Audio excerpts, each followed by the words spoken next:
সারা রাজ্য জুড়ে আমাদের মালদা জেলা তৃণমূল যুব কংগ্রেসের সম্মানীয় সভাপতি প্রসেনজিৎ দাস মহাশয়ের নির্দেশে এবং মানিকচক ব্লক তৃণমূল যুব কংগ্রেসের উদ্যোগে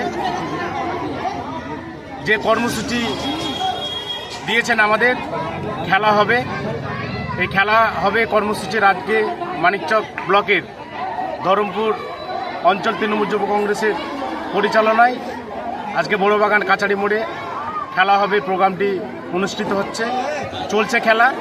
আমাদের এই খেলার মূলত আকর্ষণ একটা বলে একবারে যে উইকেটগুলো হিট করতে পারবে তাদেরকে বিভিন্ন খাদ্য সামগ্রী দিয়ে পুরস্কৃত করা হচ্ছে। আমাদের সাথে সকল স্তরের নেতৃত্ব রয়েছেন। আমাদের মানিকচক ব্লক তৃণমূল কংগ্রেসের সম্মানীয় সভাপতি ডাক্তার মাহফুজুর রহমান থেকে শুরু করে যুবর সকল স্তরের নেতৃত্ব রয়েছে। আমাদের মালদা জেলা তৃণমূল যুব কংগ্রেসের সম্পাদক রাকেশ দা রয়েছে। সমস্ত অঞ্চলে হবে এই কর্মসূচি, সভাপতি সব অঞ্চলে হবে।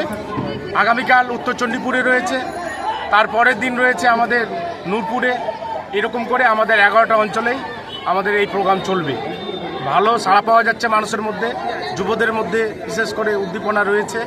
আগামী দিনে একটাই আমরা বার্তা দিব, মানিকচক ব্লক তৃণমূল যুব কংগ্রেস বিরোধীরা যতই চক্রান্ত করুক, মাঠে ময়দানে এসআইআর নিয়ে যেমন ছিল সাধারণ মানুষের পাশে রয়েছে। মানিকচক ব্লক তৃণমূল কংগ্রেসের সম্মানীয় সভাপতি ডাক্তার মাহফুজুর রহমানের নেতৃত্বে আমরা যুব তৃণমূল কংগ্রেসের কর্মীরা লড়াই করছি। 2026ও এই খেলার মাধ্যমে আপনাদের বার্তা দিতে চাই, সকলকে বার্তা দিতে চাই 2026ও আমরা লড়াই করে মামাটি মানুষের সরকার গঠিত হবে এবং মানিকচক ব্লক বিধানসভা থেকে আমাদের জনপ্রতিনিধি তৃণমূলের যাবে, এই প্রতিজ্ঞাবদ্ধ আমরা করছি। শুভ আরম্ভ হলো, খেলা হবে কর্মসূচি।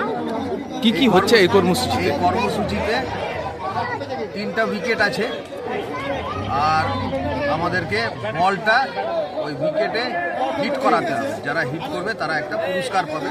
এই পুরস্কারগুলো এখানে রাখা আছে। এগুলো সব বাড়িতে ইউজ করার সামগ্রী আছে। এগুলো প্রাইজ ওদের হাতে তুলে দেওয়া হচ্ছে। যারা বল করে মানে স্টাম্পে বলটাকে লাগিয়ে দিচ্ছে তারা এই প্রাইজগুলো পাবে। কোন অঞ্চল থেকে শুরু করলেন? এটা আমাদের মানিকচক ব্লকের ধরমপুর অঞ্চল থেকে আমরা আজকে শুরু করব। রাজ্যব্যাপী হচ্ছে কর্মসূচি, রাজ্যব্যাপী হচ্ছে এই কর্মসূচি। এইটা তো সারা আমরা ভালোই পাচ্ছি। আপনারা দেখতে পাচ্ছেন যে প্রচুর লোক জমায়েত হয়েছে আর এই কর্মসূচিটা সবাই এনজয় করছে। মানে ছাত্র যুব যারা আছে তারা এটা এনজয় করছে, তারা পার্টিসিপেট করছে আর মানে আগ্রহ সমেত এই অংশগ্রহণ করছে।